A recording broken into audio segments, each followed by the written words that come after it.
Hello everybody, it is that time of year again. It is Christmas journals time. Last year's video was one of my most popular videos ever, and the junk journals sold out in less than 48 hours, which was mad. So I've worked really hard this year to have a few more extra journals, and also I'm offering up some custom made journal slots as well, but I'll talk about that a bit more later on.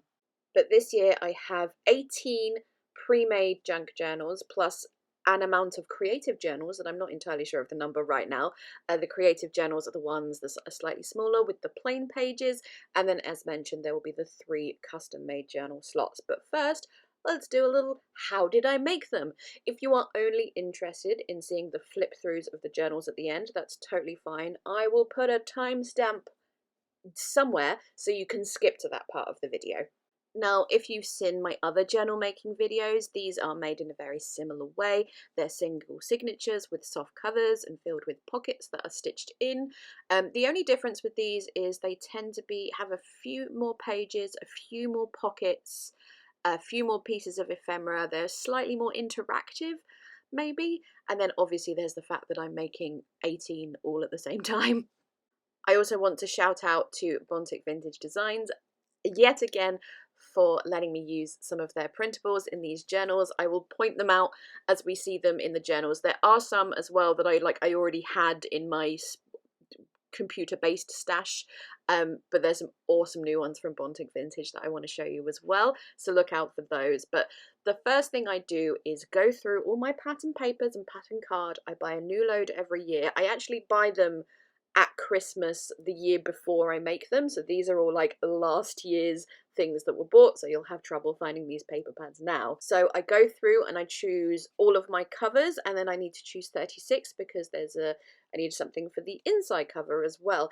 Even if it's a double-sided piece of card, I think having 2 pieces of card together makes it a sturdier journal, and they will get stitched together as well, so it looks pretty. So I go through, I choose them, I choose which is going to look best, you know, which 2 pieces will look best together, and then I go through and choose which one is going to be what size, what pattern is going to work best with A5, what pattern is going to work best with the smaller sizes, etc. And here I am just making a note on the inside as to what sizes I'm going to make them, because otherwise I will forget. Then I paper clip them together so I don't forget which cover goes with which inside cover. And then I also just found some really cute little cut apart sheets, which I thought, well, I may as well just cut them apart and then I can use them as ephemera in the journals. Putting those aside for a moment, I wanted to go through these books to cut them apart to get their yummy insides out. I know it freaks some people out to cut up books. When you've been doing journal making and junk journaling and things like this for a while now, it doesn't really bother you anymore, especially when I purchased them for this purpose. But this year I managed to get hold of a copy of Raymond Briggs' The Snowman and Father Christmas. Now, I don't know if this was a thing outside of the UK, but especially to my generation growing up, like, this is just so nostalgic for me. I loved those books so much. So when I saw them, I was like, yeah, grabbing those for the journals. This book I'm not familiar with, but it was called like My Treasury of Christmas Songs and Stories and Poems or something, but it's full of really lovely Christmassy pictures, and there's music and famous Christmas stories, and I thought that will be perfect. Then this book I also used last year. It's just a book full of these old vintage and antique sort of Christmas adverts. Now, because it's been bound in a more modern way, I have to rip out one page at a time and then stick them back together in order to be able to sew them into a journal. So ripped out 36 of those and then stuck them together just with washi tape, just a fairly strongish washi tape, and then scored them down. That's more than enough to hold them. I really hope I can get another copy of this for future journals, because I don't know, I really love those vintage Christmas adverts. They're so much fun. There was 1 or 2 I had to not include because, you know, sometimes vintage things have problematic things in, but for the most part they're lovely and delightful. Now next, a little bit different to show you, I wanted to do my handmade paper and make special Christmassy handmade paper. So this is recycled scrap junk paper, which I had been soaking in water for about 24, maybe slightly more hours. I blend it up. This is a long, arduous process that makes my hand hurt because my blender's one of those where you've got to hold down the button. So obviously I have skipped out an awful lot of this part. But so yes, I blend that to make a nice pulp. Then I'm going to add my natural brown dye. I get this from an art shop. It doesn't have a particular brand or anything, so I won't be able to link it. I will see what it says on the packet if I can get some more info about that. And I am aware how disgusting that looks. Please, you don't need to be the 50th person to tell me. I know it looks gross. I promise you it's just paper and brown dye. And I know the bowl looks gross, but it's just brown dye, I promise you. But then I add what is called sizing, and this is what kind of binds the paper together and gives it a structure that makes it so that you can write on the paper without the pen bleeding. So I use a proper official sizing. Again, that's a brandless thing from that art shop. But then I also add a little bit of corn flour, or I think is it cornstarch in the US? I don't know if they're the same thing. I used to use one or the other, but I've actually found that using both gives the paper the best structure. Then, big vat of water. I use warm water just because it's more comfortable on the hands. Add a little bit of pulp, and here I am adding my Christmassy extras. So I've got some gold gilding flakes, and then here I've got painstakingly cut up bits of gold, red, and green thread. Then you use a mould and decal, or is it decal and mould? I don't know, to pull the paper. Let it drain quite a lot, and then you get your couching sheet. It's spelled couching, but pronounced couching. I presume it's French. I just use cotton bed sheets that I've cut up, just like I buy them from a charity shop and cut them up. And then press down on there, get rid of as much moisture as you can with a sponge or a towel, and then carefully lift your mould and decal up, and you will be left with a piece of paper that is still very, very wet, but will be beautiful once it's dry. And then you just do that over and over and over and over for many, many hours, and build up a little sandwich of papers until you run out of pulp or couching sheets, whichever comes first. And then I add another jug full of pulp every 3 or 4 sheets of paper, just to make sure you stay like nice thick sheets. Otherwise it gets a bit thin and they don't have much structural integrity. Now, I have been asked to make a full video on how I do this. The only thing that I'm hesitant about is when you make a YouTube video like that, people want precise measurements and precise weights, and like, how much pulp did you use, how much sizing, how much this, and it's just like, I don't know. I just do it.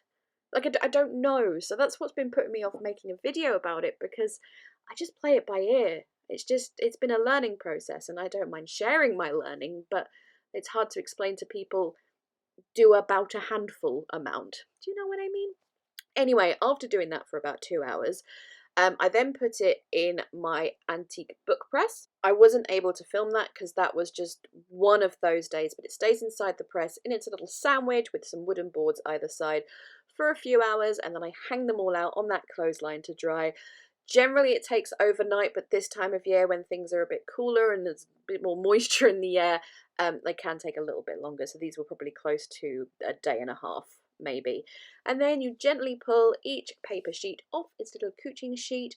I then inspect each one just in case any little bits of lint or fluff or whatever have got stuck to it. Just checking each one individually. And there we go. Extra handmade paper to go in all of the junk journals and creative journals as well. Next, I'm going to go back to my covers. One thing I did this year as well is I spaced out tasks a little bit, because where I've made these in previous years, I do all the chopping at once, all the sewing at once, and it's not just monotonous and boring for me, but like, you're stuck in the same position for hours on end. So I tried to sort of mix up how I did it, which is why I did some of the paper stuff first before going back to the covers, for example. So here I am measuring and chopping the covers into the right size, and for the first year ever, I didn't mess up. Usually I mess up at least one cover and have to change sizes, like I can do it wrong and something that was meant to be an A5 turns into a B6. For the first year ever, I didn't mess it up, so congratulations to me. Then it's over to the other side of my studio for the first of many, many, many hours at this sewing machine to stitch my covers together. which is pretty self-explanatory, really.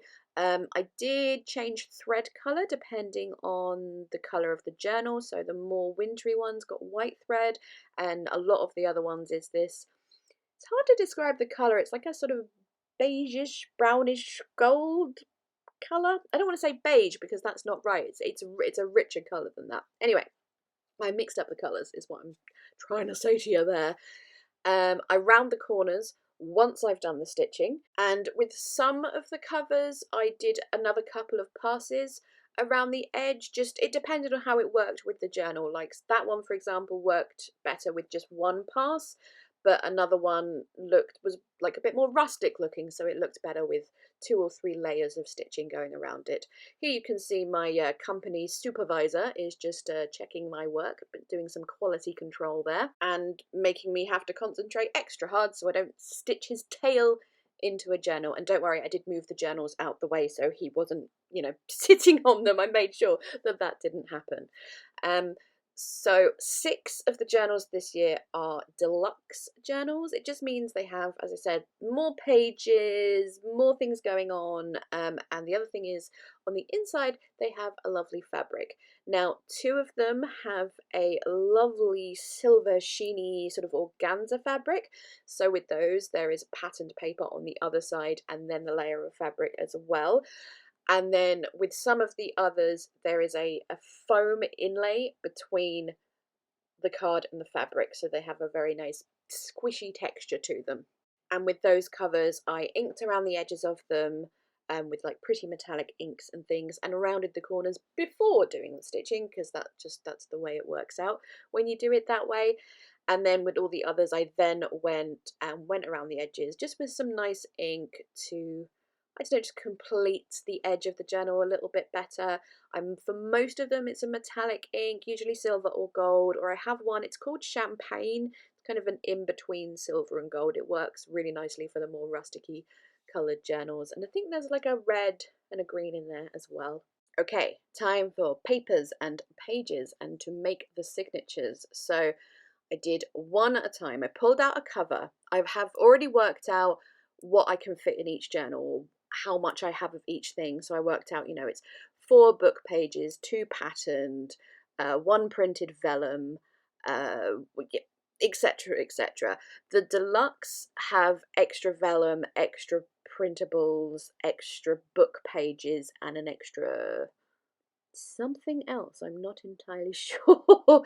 But yeah, that's the way it works out. So the most of the journals have around 15 pages in to make the signature, which gives you 30 pages or 60 sides, and then the deluxe have between 18 and 20-ish, I think. I do try and make the papers inside match to the cover as much as I possibly can. It's not possible with these, the way I make them, to make them like entirely modern or entirely traditional. But I do what I can. So for example, if I'm working on a modern cover, I'll choose the more modern style patterned papers and printed papers. You get the idea. And then it's back to choppy, and I did this one in stages just so I wasn't standing at my cutter for a very, very long time. I think I am cutting an A6 there, in case you're wondering why I'm cutting so much of that paper off. And the reason I'm doing one at a time is so I can see how much of the pattern or the picture or whatever that I'm able to keep.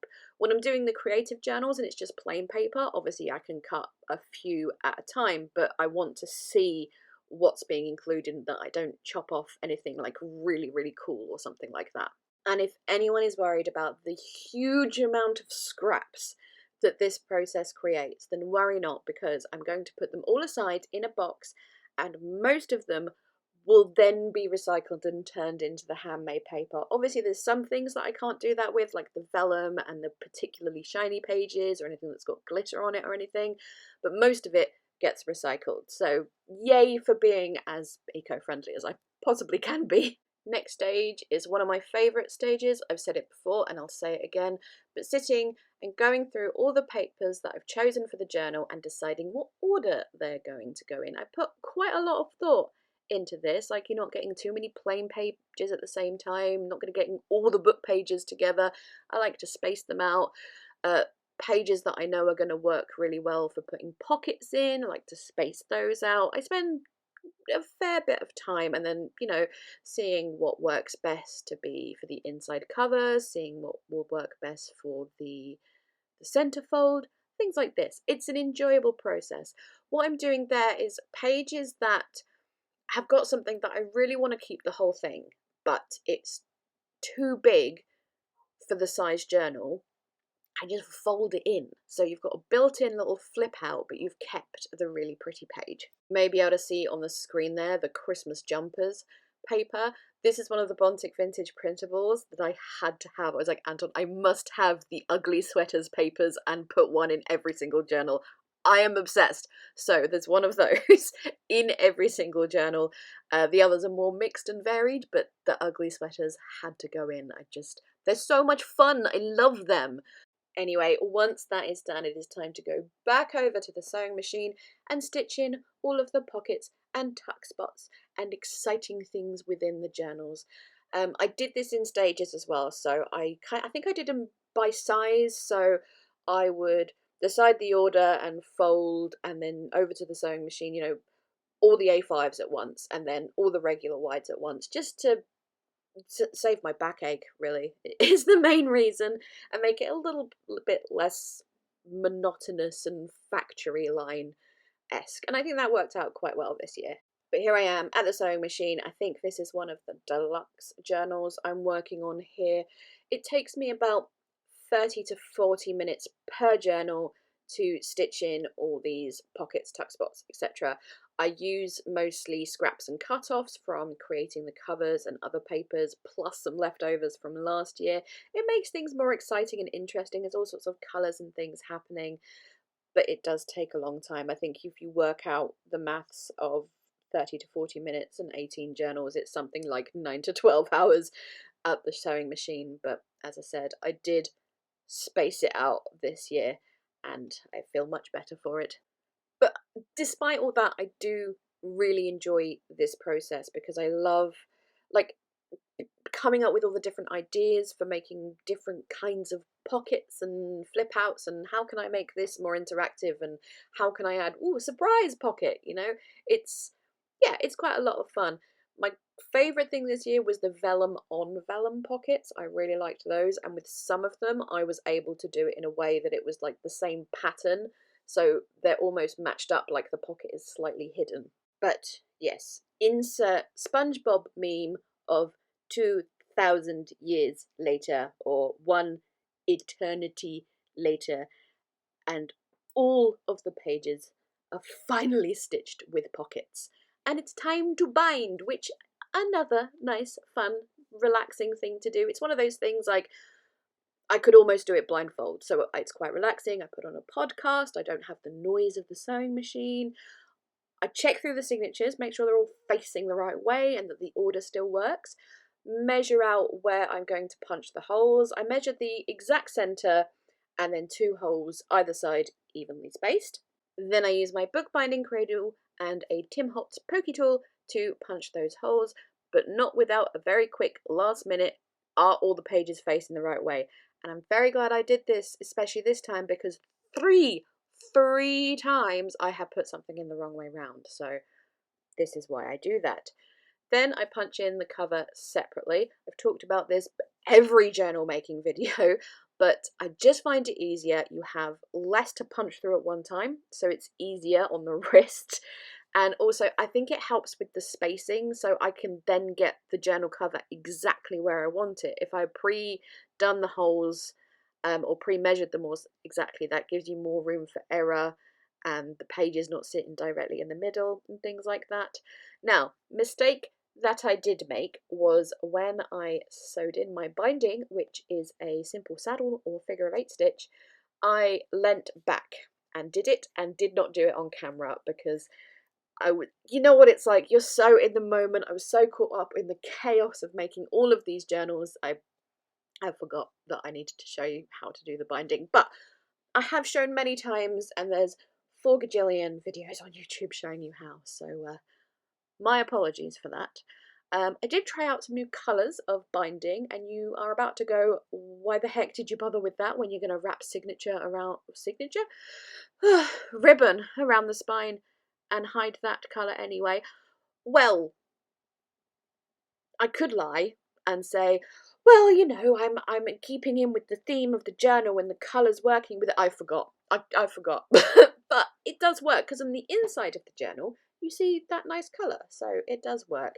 In case you're wondering why I was trying to set the journal on fire there, the deluxe journals where I'd used the tartan fabric were getting a little bit frayed at the edges, so I was just, you know, singeing them around the edges to stop that from happening. But yes, here I am doing my signature ribbon binding around the outside. I'm obsessed with this. The first time I did it was the Christmas journals last year, and I have not stopped doing it since. While I have a moment about the custom journal slots, now I've made these available because of how quickly the journals sold out last year. So you just pay a £10 deposit, and then you can order the custom Christmas journal of your dreams. I mean, within reason. If your dreams are completely wild, I will tell you that's impossible. But I can make it just like one of these ones, or we can do hardback, or all sorts of things. But as I said, I'm making them available because of how quickly they sold out. They may not sell out at all this year. I may only sell one, but you never know with these things. It's completely unpredictable.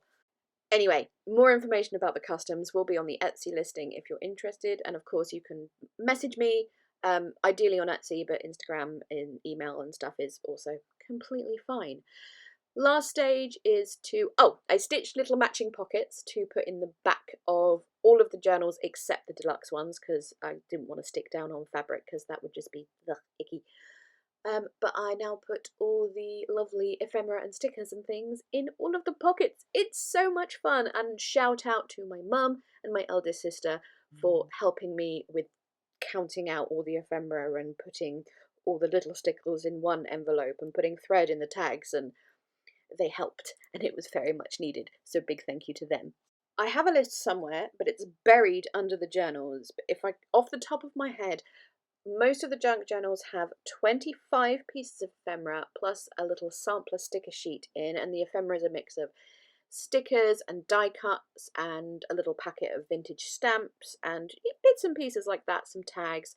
And then the deluxe have 30 pieces plus the sampler sheet plus one of my full-size Christmas sticker sheets and a large gem sticker.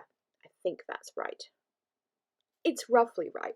The correct information will be in the Etsy listing once I have spelunked to find my list. But that is it. The journals are made, and now it is time for the flip-throughs. But first, a little peeky look at the creative journals. Now, as I said, the creative journals are made and bound in a very similar way to the junk journals, which is why I haven't shown you the process of making them. The difference is they are slimmer, so they have 20 pages or 40 sides, and it's for the most part plain papers. So there is one printed vellum in there, just because they're so pretty, but it has beautiful speciality papers, so it's got my handmade paper, Conqueror laid, Conqueror wove, vellum, another vellum, rhodia paper, craft paper, other papers I'm probably forgetting. There's a pocket in the front and back, and you also get the Christmas sampler sticker sheet and a little snowflake tag because it's cute, and the ribbon binding as well. So these are the pre-made ones that I am showing you, but they can also be custom made with whatever cover style and ribbon cover that you want. These did actually sell out last year as well, but it didn't happen in 2 days last year. It was a little bit longer, but I did run out of supplies for those as well. Okay, actual flip through time. Okay, journal number 1. This is A6 size. It will be listed as A6 holly. It has 32 pages or 64 sides. Obviously beautiful holly based cover. It has green ribbon on the spine and a holly ribbon to close, and has 11 pockets or tuck spots plus the pocket at the back as well. And I know you might be thinking, Grace, you're flipping through these very, very quickly, like we can't see the detail, and it's not really the point of the flip through. If I go through them at a slower pace, this video will be like an hour and a half long. It's just to give you like a rough idea of what's in each journal. So this one is the A6 Snow, Frosty Wood Grain Snow. I haven't decided what I'm calling it because I have multiple snow themed ones.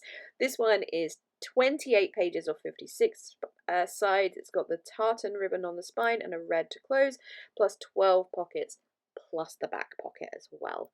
And another thing about the rapidness of the flip throughs is I'm not really pulling the ephemera out to show you, it's more to show you where the pockets are and how they work. So next up, this is B6 Grey Snow, 32 pages, 64 sides. It has the gold star ribbon for both the spine and the closure. This one has 11 pockets and tuck spots, etc., plus the back spockets? That's not a word. I'm recording this quite late. I should let you know. I also want to try and point out at some point which of the printables are from Bontic Vintage. So you know the ugly sweaters ones are the ones that I'm obsessed with. Also, I have a kit which is called Vintage Christmas, which I don't know if there's one in this journal. I'll point it out if I see it.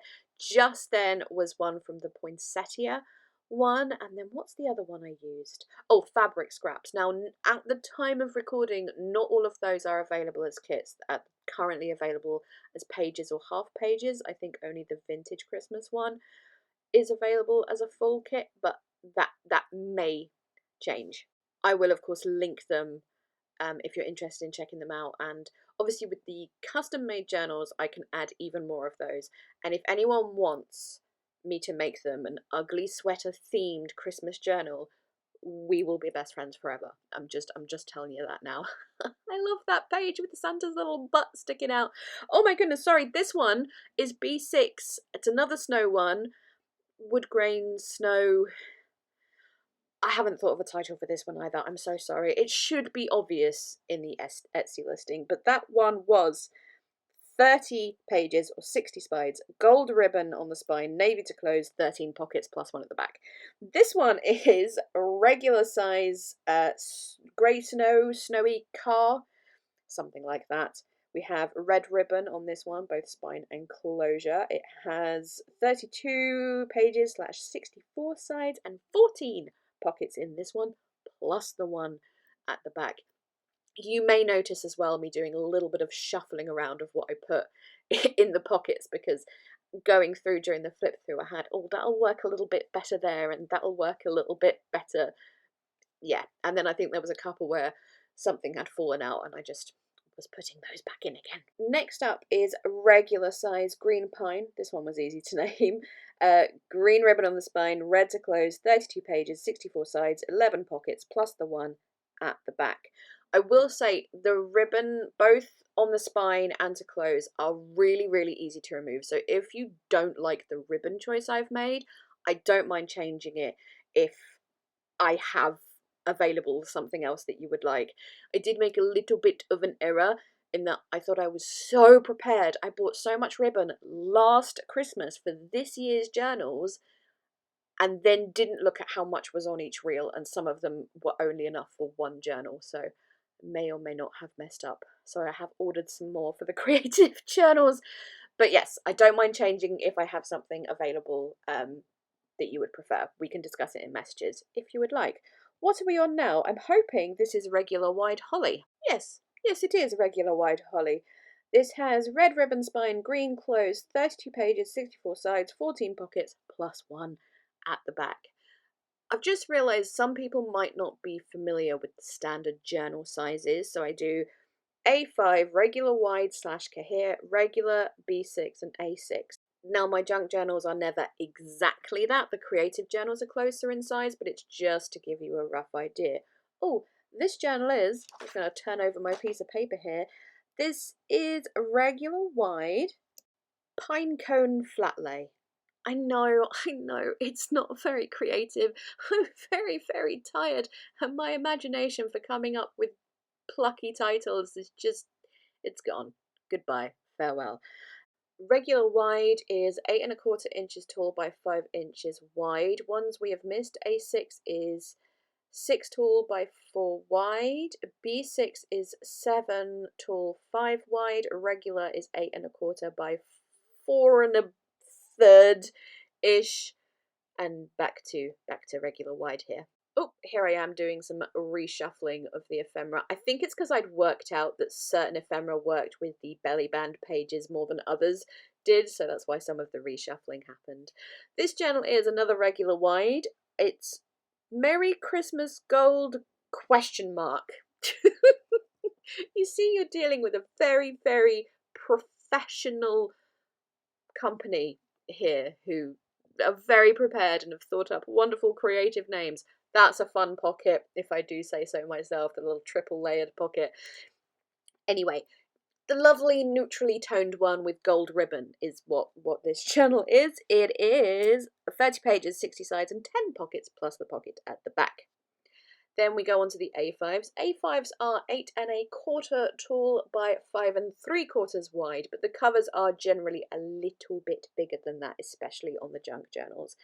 This one is A5 Snowy Scene.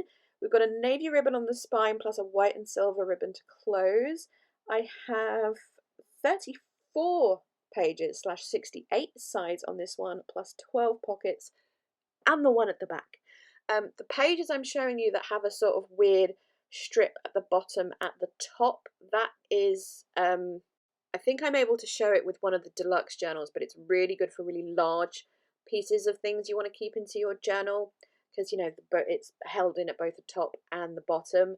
So things like really large Christmas cards maybe, or those letters that people send out, those pages work really well to hold those larger things in. This journal is A5 Reindeer Cookies. There you go, I thought of a title, that one's cute. White and red ribbon on that one. 32 pages, 64 sides, 15 pockets, if I can read my own writing, plus the one at the back. How many times why don't I just include that one? I don't know. Could I have just filmed the flip through section and put it to music? Probably, but then you wouldn't know the absolute professionalism that goes on into making these journals. Anywho, this one is A5 Gifts. Nice and simple. 34 pages / 68 sides, white and red on the spine, gold and white to close, and 15 pockets. And say it with me for the last time, because the deluxe journals don't have it, plus the pocket at the back. There you go. All this information about the amount of pages, amount of pockets, etc. will be on the Etsy listings. I think there will be 3 listings, one for the A5s and regular wides and one for the smaller journals. I'm not entirely sure yet, but obviously everything will be linked in the description, and then the deluxe journals will have their own listing as well. So let's get on to those. First we have, I need to turn over my piece of paper again, B6, this is the only B6 in the deluxe set. This one I'm just calling Holly. It has the holly ribbon on it. It has 40 pages or 80 sides plus 18 pockets. So a lot more going on in these journals. They are chunkier, but I have made the cover so there's more space as well to allow for the chunkiness. Slightly more interactive elements, and obviously a few more stickers, a few more pieces of ephemera, plus the extra sticker sheet and the fun sparkly sticker as well. The B6 one has the organza, the very shimmery, pretty organza fabric on the inside, so it doesn't have the squishiness of the foam covers, but it still has the lovely fabric inlay and everything. Fabric is sticking out from inside the cover as well. That is on purpose. I think it looks nice. It's not because I'm terrible at cutting. I just think that layer of fabric sticking out looks really nice. Same situation for this one. This is regular wide snowy with silver and white ribbon. This again is 40 pages, 80 sides, but this one has 19 pockets and again has that lovely fabric. I'm kind of obsessed with it, and I feel like I should have used it more. Maybe someone will want one in a custom. We will find out. I also, for the deluxe journals, put certain pages aside for them. So, for example, pages from the book pages that were more like title pages or had something that worked as a title, those went into the deluxe ones as well. So I have things that say like The First Christmas, Story of Christmas, really nice ones with Christmas songs on, title pages for the Father Christmas and things like that. Just those slightly extra special pages went into the deluxe journals. This one is the regular wide trees, and this one with the tartan fabric does have the foam insert, so it's one of the squishy covers. This one has 38 pages or 76 sides. It has the tartan sort of satinish ribbon and 18 pockets in this one. Oh, that centerfold page there, that is from Bontic's Vintage Christmas Kit. I do remember that. Actually, a lot of the center folds that have that kind of style are from that kit, if that helps you at all. I will also say, when you see a pocket like that, where it's sort of like two pockets layered upon each other, when I go through and count them for the description, I actually count that as one pocket. So technically, overall, you are getting a lot more than that, but some people wouldn't count that as more than one, so I just to make it easier, I just count it as one. So there's a lot of those layered pockets, particularly in the deluxe journals. So this one is A5 gold foil 12 Days of Christmas, but I will have to come up with something shorter because Etsy won't let me put something that long in the drop down menu, but something along those lines. This one is another 40 pages, 80 sides. We've got the red glitter ribbon on this one and 18 pockets. This one is probably one of my favorites. It's just one of those where everything sort of came together really well. Oh, there's me showing you how to use where there's a top and bottom pocket.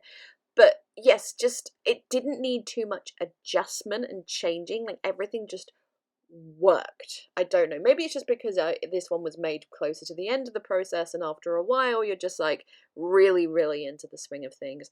I will say here and there you will see a pocket that doesn't have anything in it. It's just because I put so many pockets in some of them that I ran out of larger ephemera pieces to fit something in there, and I didn't want to put like a little small sticker in there because then it would just get lost. This one is A5 black, white and gold. Has the gold satin ribbon, again 40 pages, 80 sides, 19 pockets in this one. Is that the most amount of pockets? No, it's not. There's one more. We are nearly at the end now. Only one more journal to go. My goodness, this has been a long video. Thank you if you've watched all the way through, or even if you've just been here for the flip through. Thank you anyway for that. Obviously, there is no pressure whatsoever to buy my journals. If you're just here to see them being made and see the flip through and enjoy the shenanigans, then that's just great as well. This is the last journal. This is A5 gold glitter calendar. Is this one my favourite? It might be. I'm not sure. This one, when I was putting everything in the pockets, I was like, I feel like there's not as much. Like I've got loads of empty pockets, and then I found a pile of stuff that had fallen out of the little envelope where I'd stored everything. So as I flip through, I'm also putting those extra bits in the pockets. But this one has got the gold satin ribbon, 38 pages, 76 sides, and 20 pockets in this one. This has the mostest amount of pockets in it. But there we go. We have cometh to the end. Thank you again so much for watching. I really hope you enjoyed watching the process, watching them being made, and watching them being flipped through. If you have any questions, of course, I'm more than happy to answer them in the comments, Etsy messages, Instagram messages. I'm terrible at checking my Facebook messages, but I will make an effort to look at them in case that's the only thing you can access, or email, of course. All the contact information is in the description box. All the links to the journals and the creative journals, all the different things. Again, description box, Bontic vintage printables designs. Oh, I'm losing it. In the description box as well. It's really time for me to go, I think. Yes. Okay. Thank you so much for watching. Please leave me a thumbs up if you enjoyed. Chat to me in the comments. Subscribe if you haven't already. Okay. I am now going. Thank you again. Bye bye.